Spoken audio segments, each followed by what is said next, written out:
Welcome to Bahamarico. I'm your co-host Timmy.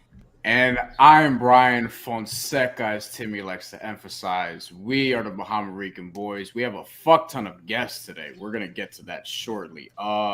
We have a lot going on right now. The Miami Heat are in the conference finals, No playing longer the Boston dangerously, no Celtics. longer dangerously looming. No longer dangerously looming, but once again in the Final Four, proving that the bubble was not a fluke. Today, we have three guests with us. First, he hosts Posts Up 5R, Royal A. Shephard, who I learned recently has a similar background to me in terms of coming up through newspapers. So that was interesting to learn.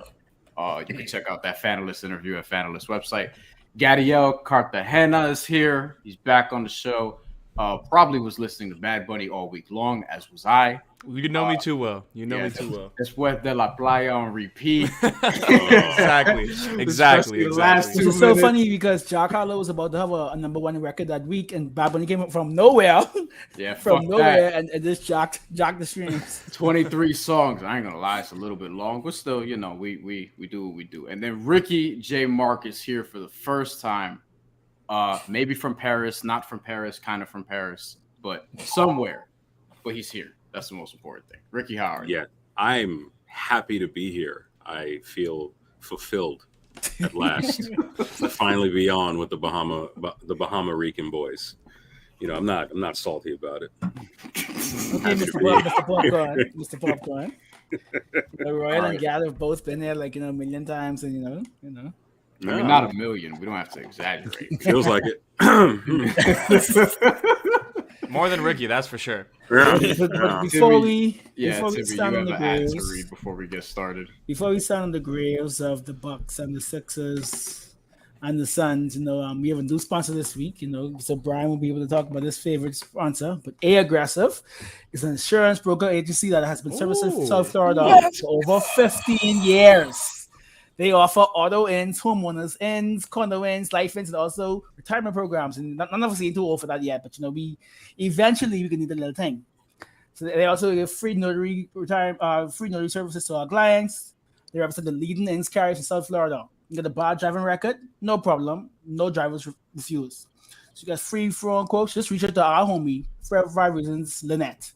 And we'll put on the website later on. But it's just so ironic. We brought in Royal, and we know that this is Ali reads a lot. So it just has a line. It has a line.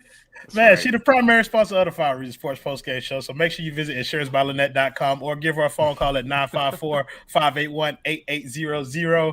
Miss Lynette, we appreciate you. And I didn't know she was sponsoring the Bahamarican Boys too. So y'all First time today. First day today. out. There you go. That means y'all boys get an honorary visitor's pass to the basement for a little while, so y'all can come down there. Miss Lynette be down there all the time. So we appreciate Miss Lynette out here, man. So we got so many places to go, so little time, but that's about the rematch. Tatum versus Bam, Dylan versus Jimmy. How you boys feeling? I'm feeling good. I'm feeling good.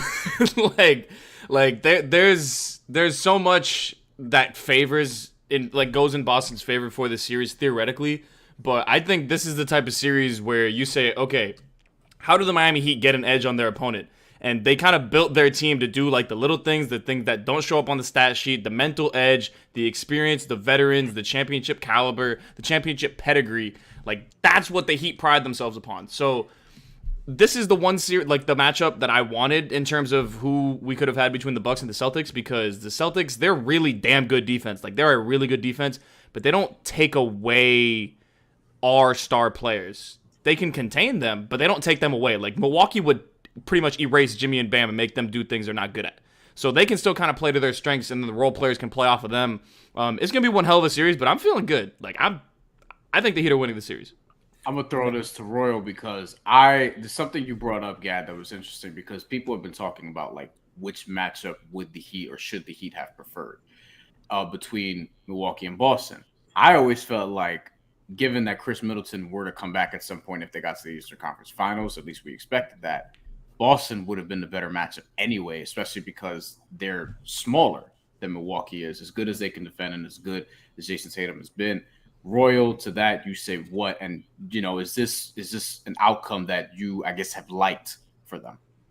So it's funny that you asked me that, because if I would have charted a path to the NBA Finals for Miami prior to the playoffs starting, it would have looked a lot like what we got, which was really soft first round matchup, bit of a challenge in the second round, but a beatable opponent in Philadelphia, and then the toughest opponent that we faced, but not the toughest matchup for Miami, particularly in the Eastern Conference Finals, which I believe is what we got in Boston. We've been talking about it on the post-game show. We believe that Boston is a better matchup for Jimmy than it is for Tyler, and we thought, maybe the inverse would have been true had Milwaukee had made it where that would have been a better series for Tyler. And right now, with the way Jimmy's playing, I much prefer a better series for Jimmy, or an easier path for Jimmy. Dad has alluded to it several times, like on the post-game show. We like to say Jimmy is not one of them ones, but he has been having one of them runs in the playoffs. And so we want to, that's a VAR. And so we want to shout out to hey. I know Kendrick just dropped last weekend, but boy, that's a bar right there. Hey, bro, a bar right there. Hey, bro, I'm a J. Cole guy, so you know what I mean. I was the Kendrick. I understand art, but you know what I mean. Like, I'm a J. Cole guy. I'll just leave it at that. But I do believe Boston was the best potential Eastern Conference Finals matchup that we could have had. They are challenging enough to be considered an actual test for Miami's defense. They are a very good team, especially defensively, like Gad said.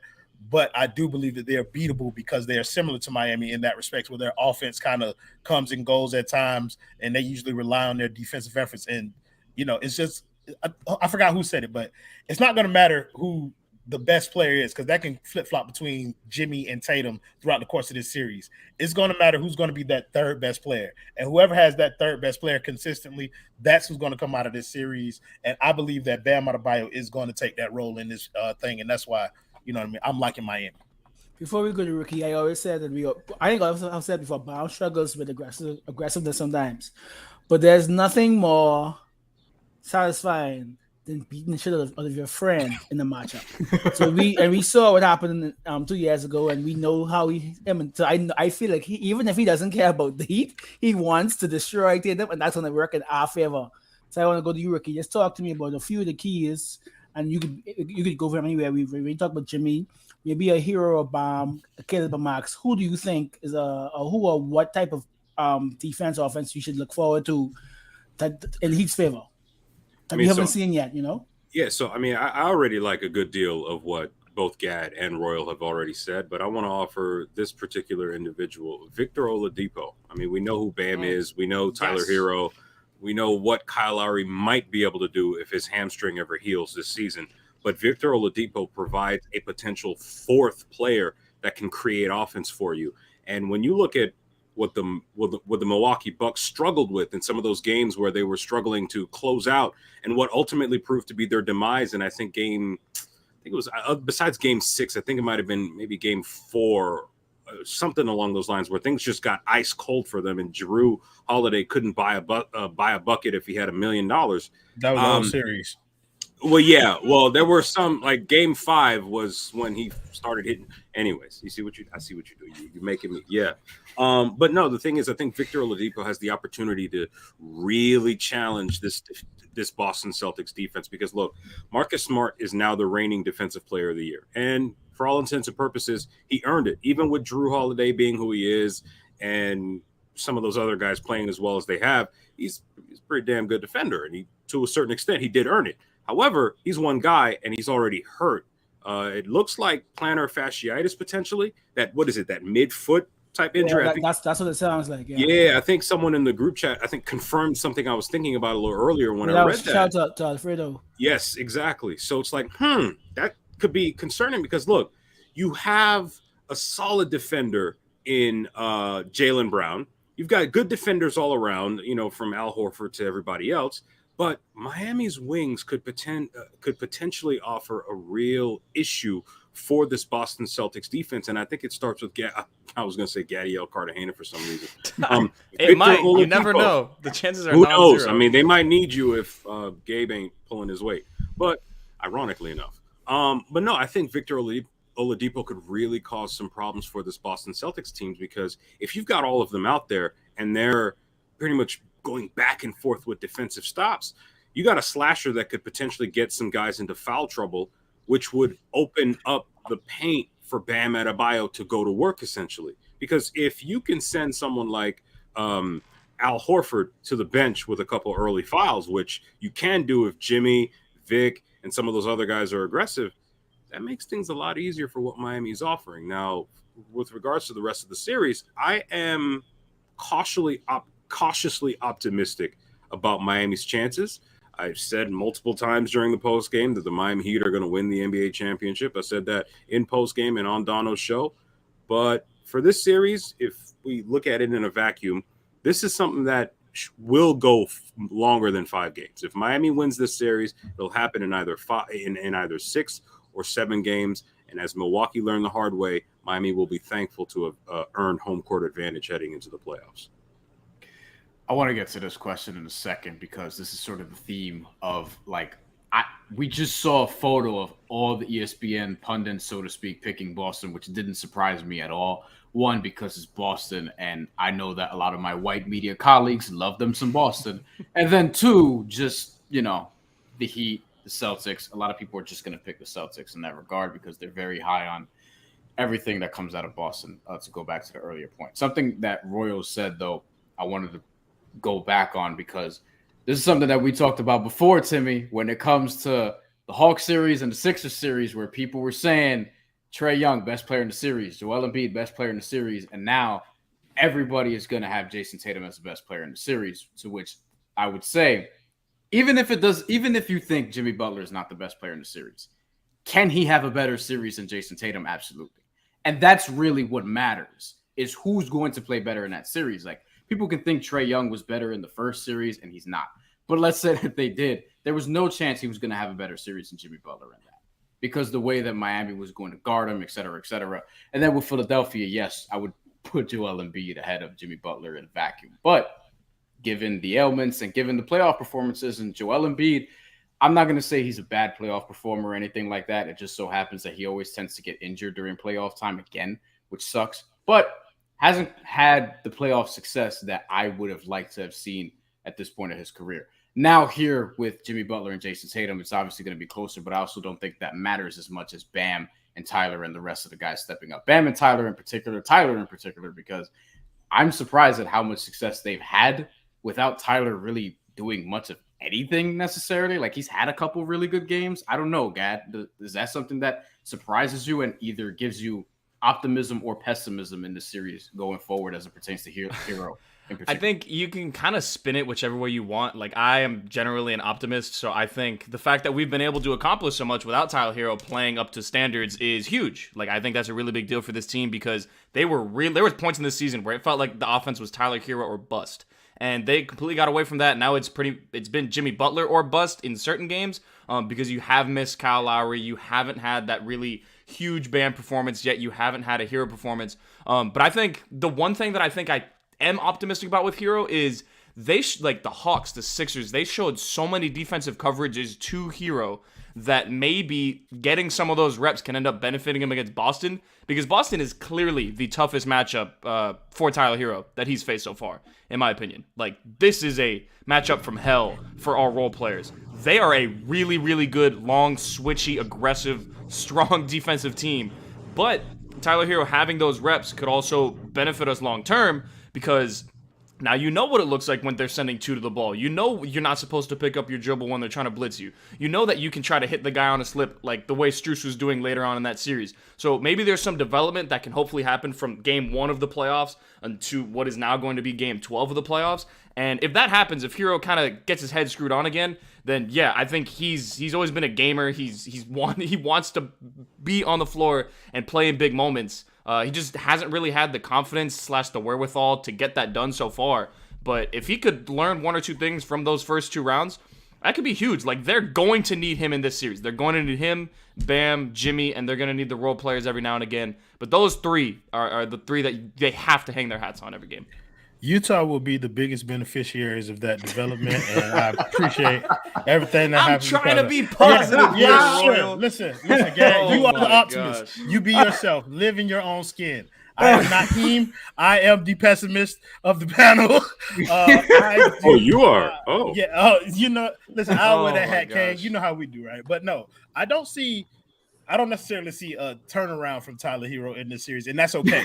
Like I think that's fine. I think there will be opportunities because we know Tyler Hero is our resident drop killer, and there will be moments. I heard this on 5 on the Floor. There will be moments where they're playing drop when Al Horford's in the game, so he will have his opportunities. It's just to Gad's point. All of those defenders, it's not an indictment on Tyler Hero that I believe he would struggle. It's just me giving credit where it's due to the defenders over there in Boston. Boston is a really good defensive team, and I don't want anybody to take that lightly going into this series. That is their strength. That is what Miami will have to overcome. And we're going to need like the sum of our parts. And Tyler Hero doesn't have to be one of those parts. He just has to be solid. Don't be a detriment. Like, don't be a negative player when you're on the court. And we can get out of this series alive because we can use other pieces. Like I said, Jimmy Butler is going to be the biggest. He's going to be him. You know what I mean? Like it's going to have to happen. You know, like we were afraid of like Milwaukee's length, but we don't have that issue because there are going to be times where the tallest person on the floor for Boston is 6'9", and that's going to be food. That's for at all Jimmy times. Butler. That they don't have anyone taller than 6'9". I think Al Horford is their tallest player. They come off of that 6'10". I give Al Horford 6'10". He's really you know 6'9". Okay, but even better, like 6'9" is going to be the tallest person that they have on the floor at all times. That bodes well for Jimmy Butler. And so, you know what that? Go ahead. I'm sorry. You know what that reminds me of? Tyler Hero playing against the Boston Celtics reminds me of those back in the day when JJ Redick, ironically enough, since he's on ESPN now, when JJ Redick was leading those Duke teams to like undefeated seasons, and then they'd run into some college team that looked like they came from Rucker, and they couldn't do anything with them because they weren't as athletic. Fundamentally sound, but they weren't as athletic and they couldn't handle the length. I think there's one game that should be circled in terms of reviewing game tape for Miami if you're the Heat staff and if you're Tyler Hero.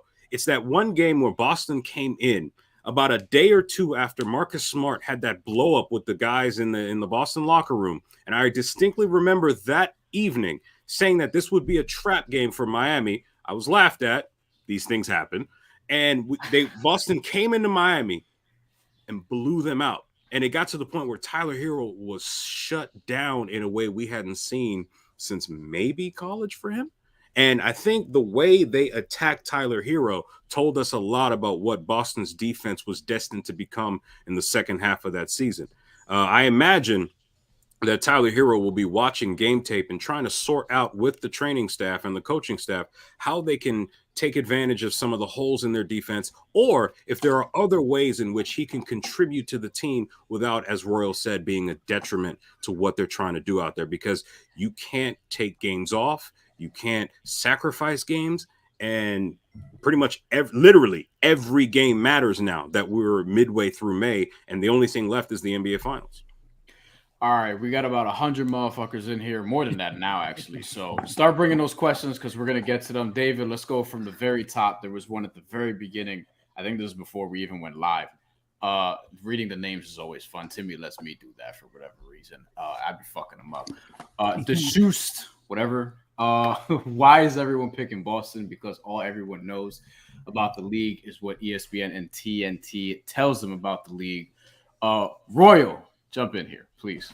If you could remove that comment, David, so that everybody can see my name, that is the reason why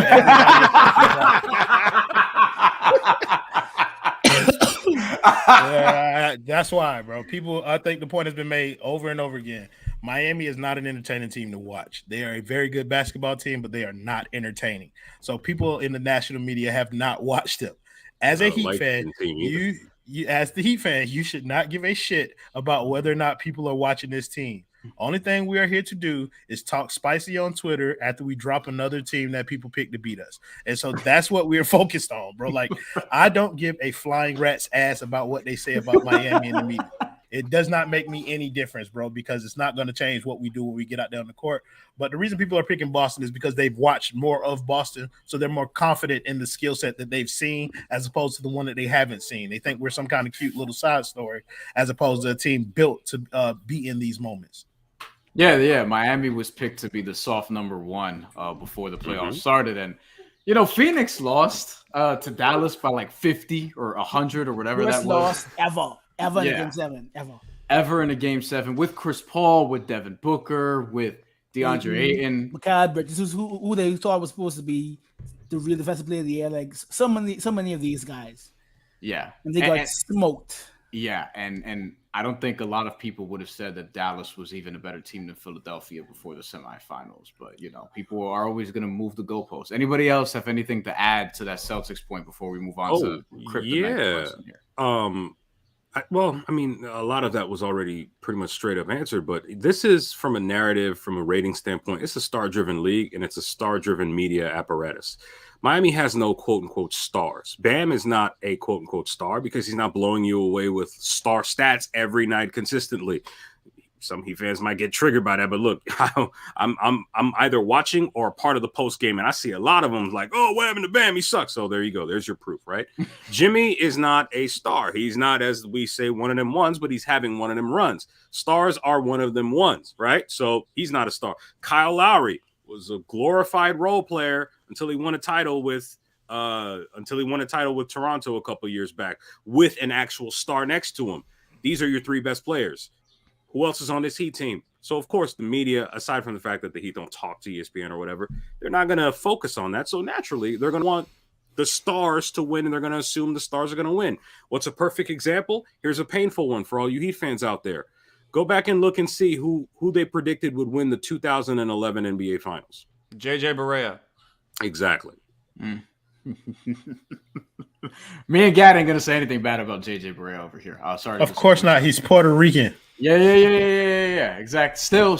Still balling. Also, still balling in BSN out there. Money question. Oh shit. It must be Roy. Thank you. It must be Darius Roy. Jordan. Thank Oh, you. Darius Jordan. Oh, he's one of the regulars. Appreciate you, Darius. Thank you, Darius, for the $5 donation. Jason Tatum about to get that Trey Harden treatment, and Brown ain't gonna step up enough to carry in Tatum's absence. More of an that's actually how we beat the last time we beat them regular season. Tatum just basically hogged and turned over the ball like for 5 possessions straight. And that's how we so. I mean, but Jalen is that guy, So I don't think Jalen is better than the other team's co-hosts. Like he's much better than Bogdanovic. So. It's not gonna be easy. But he does struggle more often than you would like for somebody who's obviously that caliber player, all-star, especially with this inconsistency. I feel like he's gonna be one of those guys like Miami. At times when he's struggling, they're just gonna be content with him just doing step back 28-footers, and you can go ahead, take it or leave it. Go ahead. Real quick, there was something that happened midway through the second half of Game 7 that no one really talked about. Is when Jaylen Brown took a hard fall and came up grabbing what looked like underneath his gluteal muscle, like before the hamstring, like that area. Yeah. I would say look out for that because that could potentially, assuming the treatment doesn't play out the way it was supposed to, that could be an issue going into the series. I'm not reporting anything new. Just go back and watch. It could be an issue. I could see Jaylen Brown stepping it up otherwise, though. At Dwayne Dedman to take care of that if you are into that kind of stuff. All right, Kryptonite with the question, is Max going to bring it against his former team, Max Strus? I mean, look, I think that Max Strus has blown some people away in the playoffs so far. I think that'd be fair to say. He's had some big performances. I think he's definitely going to want to bring it against his former team. And if we know nothing else, Max Strus is going to get shots the fuck up and is going to do that a lot, especially these first couple games at home. Gad, jump in here. What do you think about what Max Strus can bring to this series? I think I'm confident in Strus offensively to at least get the shots up. Well, if they go in, that's going to be a huge swing factor on the series. But to get the shots up, he's going to get them up, which is one thing you need against a switchy defense. Like if you get a sliver of space, you have to pull it. And that development in the end of the Sixers series where he started hitting the slip passes, he started hitting the guy on the roll, and he started attacking closeouts and was a little bit more confident putting the ball on the ground to attack those sloppy closeouts was huge. So that's one thing that I think can carry over a little bit. Obviously, it's going to be much tougher to do it against Boston than it was Philly. But I think the more interesting thing is who does he guard defensively? Like, is he guarding Grant Williams? Pritchard. Food. No, he's talking about it in the starting lineup because Max is a starter. So who is he guarding out of that starting lineup? Because he's not. If it's Gabe starting, then you're not starting. You're gonna have Gabe on Marcus Smart, and then they're just gonna try to hunt from there. And I mean, like, is he gonna start on Grant Williams? Maybe. I think we'll see some zone also though because we've just seen. We've done it before against them. Yeah, like I think you're going to see some matchup zone in particular. Go ahead, Royal. You look. I don't think they're going to, but I think it's a good question because I don't think that's going to be our primary defense to go into zone. No, but I think the matchup question is going to be because you expect Jimmy to be on Jalen and put PJ on Tatum for a good part of that. Max is going to be on Marcus Smart. You have So I guess you have put Gabe on Grant then. no, you put Gabe on Marcus Smart. You can't put Gabe on. I like Grant. Gabe on Marcus Smart is like one of the few matchups I feel comfortable with. What if Marcus takes him into the paint though? I'm not too worried about if Marcus Smart post ups. Yeah, like if that's their primary offense, Marcus Smart go for 20 every game, and we'll see how it goes. Because listen, they're not an inside team; they're a jump shot predicated team, and they'll switch on to Gabe Vincent and they'll take shots over him. They'll switch on to Max Strus. He won't be quick enough and they'll take shots over him. That also plays into what Miami wants to do defensively. Absolutely. And Boston too, though. But maybe that means Gabe has a shorter leash.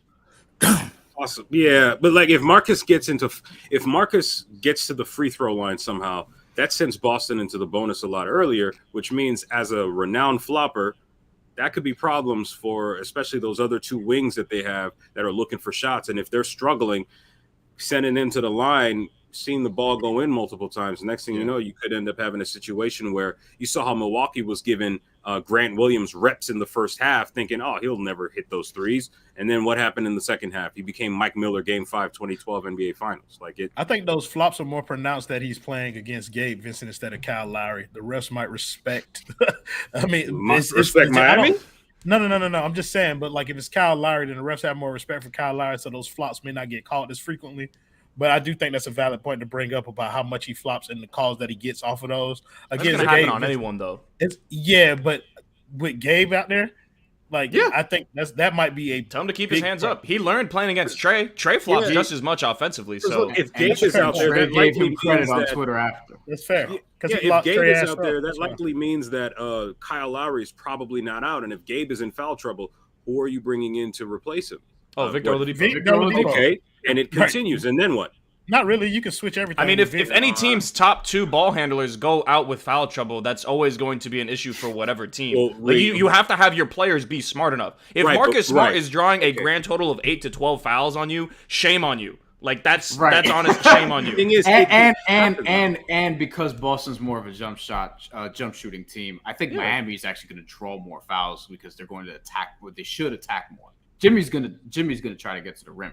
They need other people to try to get to the rim, and that's been my concern as far as like their offensive balance. I don't want to see them settling for too many threes. But let's get to Adrian's questions here because it's been on the board for mad long. Adrian says, "How much Tyler Bam pick and roll should we be getting in this series?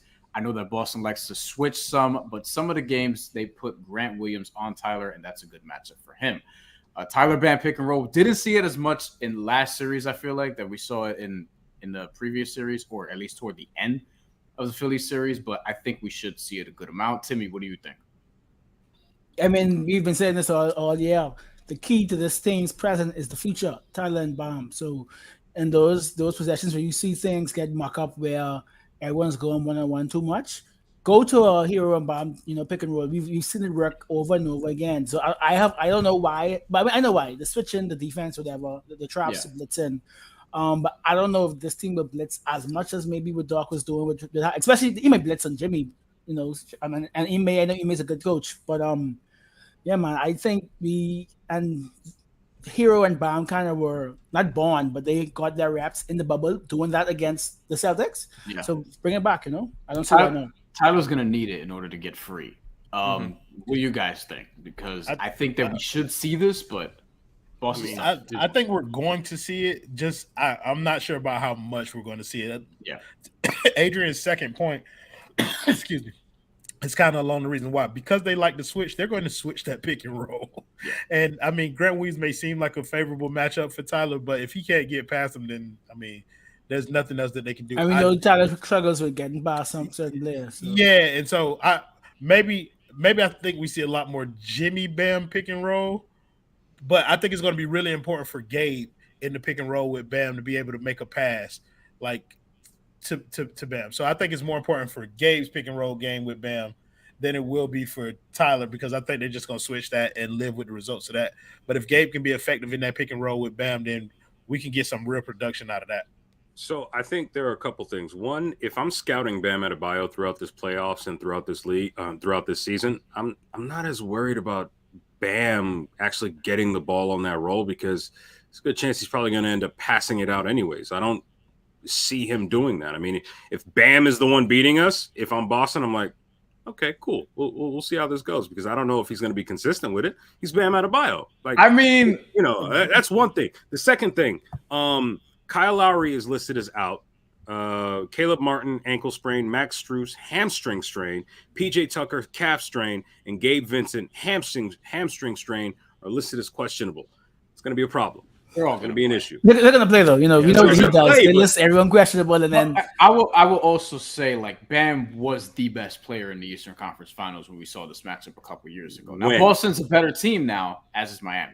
Right, Boston's but that a better was team now, and now Robert Williams is at a different level. But like, they don't want Bam. They're not going to want Bam to kill him because while he may pass out of that pick and roll, what's going to happen is he'll find an open shooter, and if Miami's actually hitting their shots, that's not something that Boston wants either because that's going to open things up in the paint, and that's where Jimmy's going to come in and be able to get to the free throw line or get to the rack or whatever the case may be. I So think the guys might stay at home on their shooters, though, in that case, because they don't trust Bam to decide, oh, I'm going to snap into it and be aggressive. And plus, that 2020 bubble run, if we had still had that same Bam that was tearing up Daniel Tice, I mean, it's Daniel Tice. That's why. Like, you saw him against Yeah. DeAndre Jordan and Paul Reed. He was putting up 20 a game to start the Sixers series. yeah. And What the happened math- when a math broken changes when Embiid you- came back? Yeah, well, you could say broken, but he's still 7'2", 280, and he has a Sure. massive wingspan, so it's Sure. a paint deterrent. Yeah. But the point Didn't still get in foul stands. trouble, Like, okay, cool. Anyways, the That's point still important. stands. The point still stands that Bam is going to have the opportunity to be aggressive, and if he is aggressive and they're hitting him on the roll, ultimately, like, if your star player can't deliver, then what does that say about your star player? He's probably not. He's going to have the opportunity. And to Brian's point, I think the passing is actually a huge thing for Bam this series. I think this is a series where you can let Bam get the ball on the elbow, and if they're going to drop off of him, that's fine. Run handoffs, run all this stuff, do a bunch of different actions where you can spring shooters free by having someone drop. And if they're not dropping, then Bam has to do what he's done a couple times in the past, not consistently, and be able to find a way to get to the rim. Probably going to his right because he's not comfortable doing it to his left, but he's going to have to do it. Like, you're going to need Bam to be called upon, and there's situations in which you can definitely get an advantage with Bam. He doesn't always answer, though. More often than not, he doesn't. but you know what? Joel Embiid didn't answer last series. Like, He it was happens. broken. Inconsistency. Bam was is the gone. reason why. You know what I Yeah. mean? Like that's the thing too. Defensively, I'm not worried about him either because we can't take that for Sure. granted. Like he's probably the best defensive player in the NBA right now. And then offensively, the best defensive player in the league in this Yeah. series. yeah, and offensively, I think he gives you more this series than he did last series because Joel Embiid is not there. He can go at Robert Williams. He can go at Daniel Tice. He can go at Al Horford. Okay. Now it's I just would a like to matter of see whether or not he's actually going to do it is the question. We have another question up here, David. We gotta actually go through these things a little quicker because we ain't got that much time left. All right, Tyus Hargrove. Do you think we see more Morris and Duncan in this series? Ew. Marquise Morris, Duncan Robinson. We won't spend too much time on this one, probably. Anybody? Any takers? No. nope. All right, Nope. move on. Next, Thank next, you. David. Ronnie says you do realize that Boston just took down a 7-foot monster who was the first to score 200 points, 100 rebounds, and 50 assists. Who does Miami have that's equivalent to Giannis to keep the series competitive? If you look at basketball that simplistically, then that's probably a problem. That's a Because- fun stat. Great. Yeah, like Miami, the whole reason that they are a number one seed is because they're a collective. And while Jimmy Butler has been great, they also have probably the deepest team that's left in the playoffs. Yeah, and Darius Chris Shorter Middleton was donates out. again, $5 dono. Thank you for that. I have a feeling that PJ's shot creation is going to be important in this series. Spo's going to use him like he did when Miami were without the stars. So a lot of PJ floaters. Gad, I see you nodding your head. Do we see a lot of PJ floaters this series? I think definitely you're going to see a lot of PJ movement within the paint because if Boston knows one thing, they will leave that corner open. Like, they will sag off and try to keep that second help defender for someone like Bam Adebayo rolling because it just makes sense to do that. And if PJ obviously you want him to hit the threes, but that's not going to be the most consistent thing. You can't rely on that for an entire 7-game series. So I think you're going to see PJ moving around, sometimes at the elbow, sometimes in the dunker spot. Sometimes he's going to be at the top of the key setting screens. He's going to be a handoff guy. Like, there's a lot of utility that they found in PJ Tucker throughout the season that I think is going to be very valuable against this kind of defense, because another type of defense where you need to make those quick decisions. And PJ Tucker is a really quick processor. He doesn't have the ball that much, but when he does, he's actually really good at making the decision, am I taking the push shot? Am I passing the ball? Am I turning around and handing it off? He's good with that. They're going to need that type of speed in terms of mental processing in order to get things done against his defense, because there is not going to be much margin for error. All right, what else, David? What else we got? And the commenter is right. Thank you, Todd, for that. 228 people watching, only 32 thumbs up. Y'all should be ashamed of yourself. Rocking the key Pac. Welcome at 4 a.m. Hermes, whatever the fuck his last name is. David, put that one back up. Hermes, whatever his last name is. I can't pronounce. There's an X and an R. Hermes. It's gender neutral. Oh, all right. Who would have thought that Pat Bev? What? Who would have thought Pat Bev would pick the Heat? He did. Pac. Everyone. Yeah, he picked the Heat. He said because of Spo. Yeah, he's an alum. No shock there. So I think that was the question. I have a feeling that Miami's more Pat Bev speed than the Celtics, given what we've already established. For sure. Brian. I'm gonna throw this one to Royal. Melvon said, "Did the Heat lose Game 1?" Shut up. That's my. That would be a big issue if they did. They cannot get the split fuck this. Out of here. That's my answer. They can't split those games. Do not split with this team. Do not play those games. You can get the fuck out of here. Look. I do think, and I said this. Blow that shit out. Fuck is you talking about? I said this earlier. I think as difficult as Boston is, I do think going up 2-0 is key. Not to say that they can't if it's not, but going up 2-0 is important because I don't think Boston beats Miami 4 times in 5 games. I don't. All right, Bimmy. Somebody asked about Jaylen Brown earlier, about how do we stop Jaylen Brown. Yeah, David, where's the Jaylen Brown question? Put that one back. It was a little bit further up. I'm sorry to make you backtrack like that, but I thought that was a really good question. It's all good.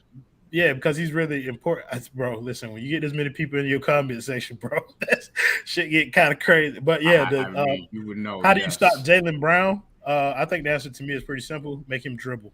Mm-hmm. There we go. What's the best way to stop? What's the best way to slow down Jaylen Brown? Make him dribble. Back at the game this year, he likes to get those threes up early, then uses that to set up drives. So Royal says, make him dribble. Just make him do shit. Basically. Yeah, I agree. Well, I think he's a good finisher. You know what I mean? Mm-hmm. So catch and shoot threes, sometimes that's hit or miss. But if he gets into a rhythm, then like that. But if you make him put the ball on the floor, sometimes he gets a little sloppy with it. You know what I mean? Passing isn't always the best. So if you make him put the ball on the floor and have him make decisions, then I think you can get into some dicey territory with him. And I think that's the best way to kind of mitigate the way that he can damage his team throughout the course of the series. Exactly. You stay at home on him when he's getting ready to shoot those threes. And if he does attack, you swarm him when he attacks and force him to make those decisions and then swarm the passing lanes. I mean, I think Victor Oladipo especially should be eating defensively this series if they are as disciplined as I expect them to be tomorrow night. I fucking hate Wilt, bro. I fucking hate this guy, bro. You've been gone for like a month. Go your ass back into obscurity, bro. I hate this man. John Kennedy says, good to see you, MGD. So there you go. Darius Jordan, another donation. Shout out to him. He's carrying us today. Miami about to finally blow this Celtics team up in the offseason after this. I mean, I don't know if the Celtics are finally going to blow it up because they look like they found some things. But I do think we'll get to predictions before we get out of here. Pissed off at all these Boston fans for sure. We'll get to predictions before we get out of here. But, the Celtics and the Heat are probably going to have some things to think about after the series. Ronnie says, I'll come back after the Celtics sweep. See y'all after Game 4. I'm guessing that he's on the Celtics side. So, what? Thank you, Timmy. Boston Garden? Whoever you think is going to win this series is not going to be a sweep. No way. Right? Listen, bro. Hey, listen. We'll be here. Bring your motherfucking ass to the 5 Reasons Sports post game show immediately after game 4. So you can look at so you can watch into the basement, so that you can watch my beautiful black ass cook you after you be wrong about that. Eric Shaw says Udoka getting crowned after beating Nash and Bud. Wait till he goes after a real coach. Hey, I mean, look. Steve Nash, Mike Budenholzer, Eric Spoelstra, like there are levels to this. And I do think like that was something about last year. Eric Spoelstra's Heat in 5. That was something about last year that like I don't take too much stock in because I've made the point to me over and over that the Heat last season had the Heat and the Lakers had 7 weeks between the bubble and training camp. It was going to be impossible for them to repeat any sort of long run. Yeah, and the Nuggets and the Celtics had and the Nuggets and the Celtics, none of them won any playoff games past the first round. Some of them didn't even win in the first round, and the Nuggets got to round 2 and got swept, right? Okay.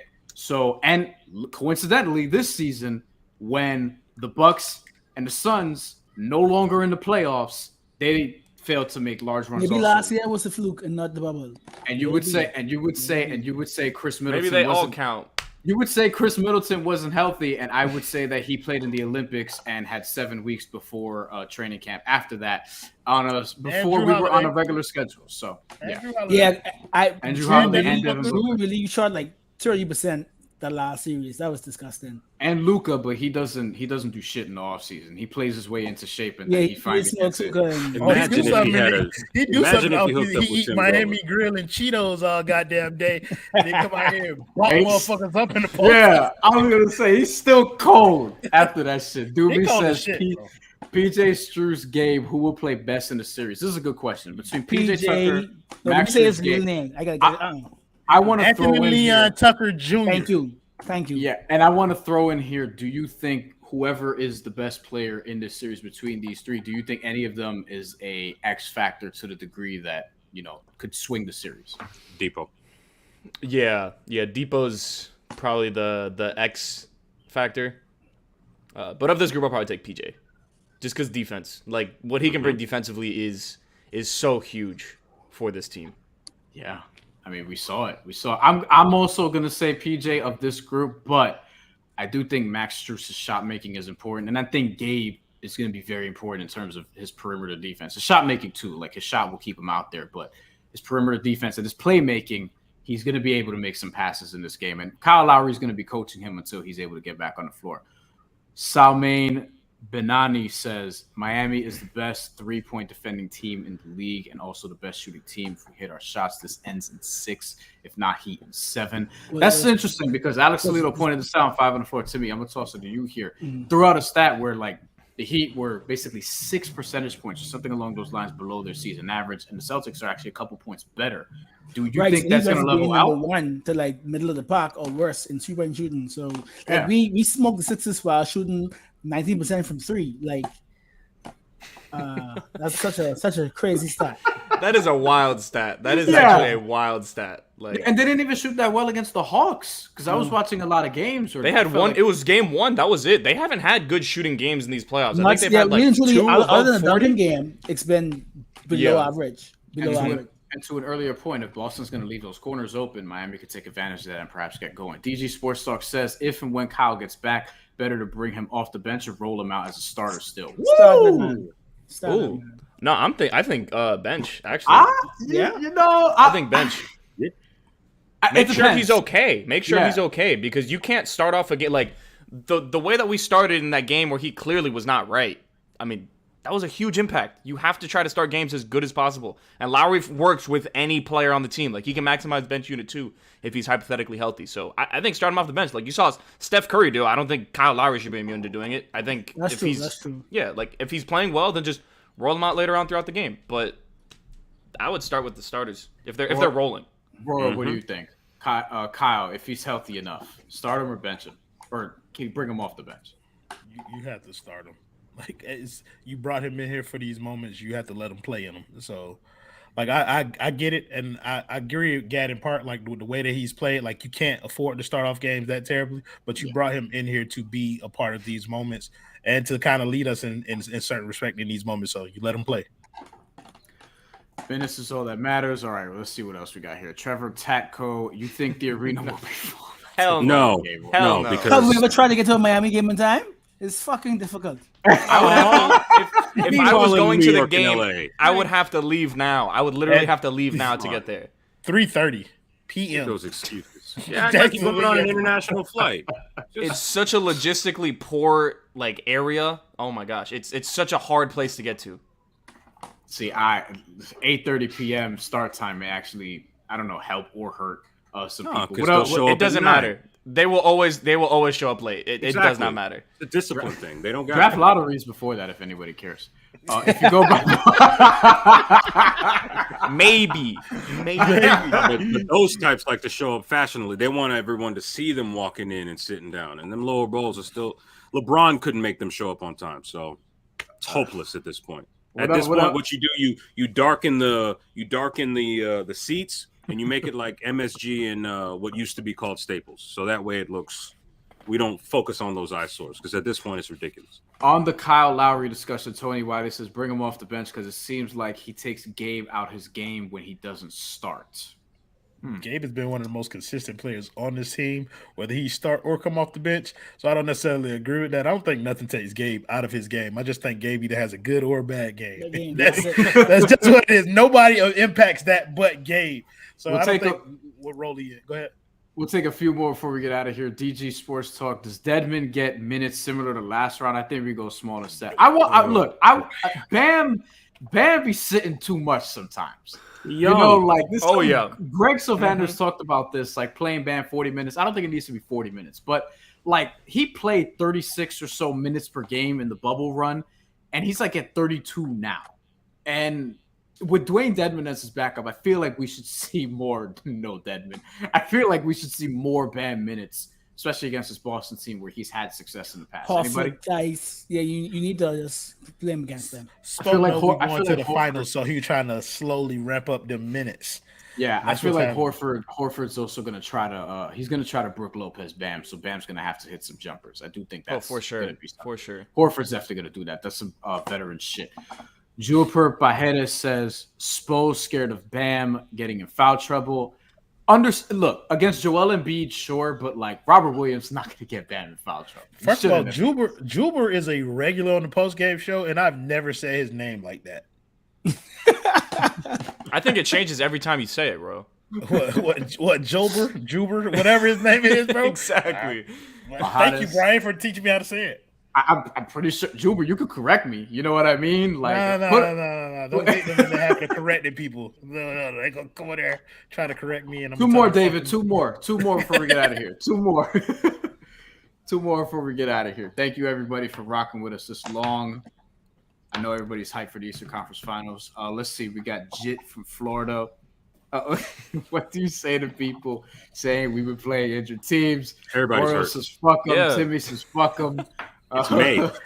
Everybody's hurt. To Ricky's point, every year everyone's hurt. The Heat are hurt. Kyle Lowry's not playing. Like you know what I mean? Like Kyle Lowry's not playing. They're injured. Smart is going to flop his way into another injury. Jose Harabo says, can you guys talk a little bit about Smart? We probably should. Personally, I see him play, and to me, he's as much a liability as an asset. Think it was game 3 or 4 against the Bucks when it gets tight and he makes really bad decisions. Royal is laughing his ass off. My son just gave me flowers. I don't know why he did that. To Jose's point, I do think because Boston's going to be a jump shooting team, and Gad mentioned this earlier, and I want to toss it to you here, Gad. I do think that making Marcus Smart shoot 8 threes per game, 2 threes per quarter, probably something you want if you're the Miami Heat defense. Gad? Yeah, make him shoot threes. He's like, I'll give Marcus Smart his flowers as a playmaker. He's gotten better as a playmaker. Like, that is one thing that he's definitely improved on. Because, like, when we were in the bubble, there was moments he had high assist total games, but he had a lot of high turnover games, too. And he still has those turnovers. He still has some moments where he looks kind of clunky in terms of getting to the rim and making decisions. But Smart's a really good playmaker. So if you can make him... He's really, like, him and Jason Tatum are the only 2 true playmakers that they have on their team. Everyone else is kind of just there to get their own. They're not making anybody else better. So if you can take that facet away from Marcus Smart, I think that's huge. And if you can take that away and turn it into either turnovers or threes, yeah, that's a huge win for the Heat. Like, I want Marcus Smart shooting 10 threes a game. Shout out to Dougie Fresh. One of y'all looks like he's in Paris or something some look like they're. Then hold the I ain't even finished that shit. Oh my god! All right, last thing before we go. Everybody, drop your predictions in the comments. We're gonna give our predictions right now. We're gonna start with Timmy. Heat in 6. Heat in 6. Royal. Heat in 7. Gad. Heat in 7. Ricky. Heat in 7. Motherfucker! I would. Oh my god! Yes, Ron. Nothing, bro. Predictions in the There chat. you go. Predictions in the chat. We'll Hey, throw sit some there before we and go. look handsome. I've been saying this for a while. I think it's going to be Heat in 7. I don't know how it's necessarily like it might be wonky, and y'all are going to have to, be mindful of your energy and things of that nature. But I'm going Heat in 7. Mm-hmm. But I know motherfuckers are going to be woo. Y'all are. You don't think we're mentally stable enough for a 7-game series? Oh my god! I am. Against Boston. Oh. I know what's coming. If you want stability, Twitter's- make sure you watch the 5 Region Sports post-game show. We are the model of consistency in terms of the way that we react to games on there. He's right. So thank you guys. right. You could find Royal and Gad in the basement. You could find Ricky on pre and sometimes in the basement. I sometimes When they be let on me pre, and next week will be game 4, and we'll be the pre show. Yes. Then be the I'll probably help pre-show on the next week. pre-show. And So then we have some guys in the basement. So we can leave either with a 3-0 lead or 2-1 lead next week's Yes, Monday. So, Bahamarican Boys back Monday, right before Game 4, before pregame. Other than that, you'll see us on Spaces or whatever, and shit, you'll see me at a whole bunch of different places. So follow. All right, everybody, Link up. Take care.